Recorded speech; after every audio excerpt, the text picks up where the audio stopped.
There is no easy way to the top. When you choose to drive, you have to accept traffic jams.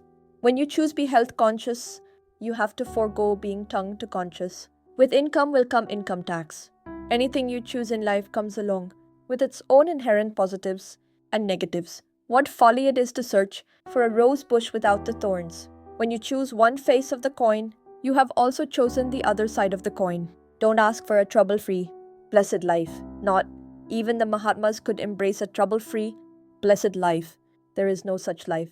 Bigger the ambition, greater will be the issues. When you want to walk, the issues are few. When you choose to run a marathon, obviously there are more issues to deal with. When you choose to merely exist, you face lesser issues. When you choose to live worthy of your potential, then you have to solve larger issues. By lifting one end of the stick, you have already picked up the other end. Only if you are willing to be chiseled, you will become the idol worthy of being worshipped. There is no easy way to the top, and those who made it to the top didn't make it easy. After all, there has to be a difference between a history reader and a history maker. In a Bible study group, they read Malachi 3:3. He will sit as a refiner and purifier of silver.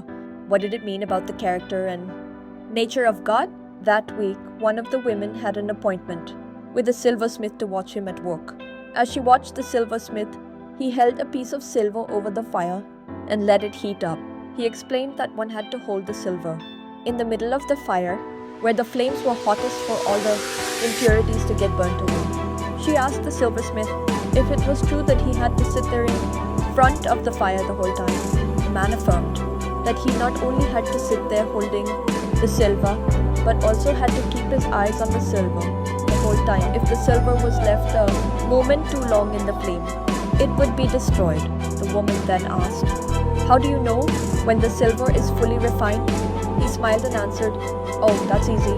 When I see my image in it." If you are feeling the heat of life, remember that God has His eye on you and will keep watching you until He sees His image in you. In every man sleeps a prophet. God became man so that man can again become God. Life isn't a furnace that's burning you, but one that's transforming you into glittering silver.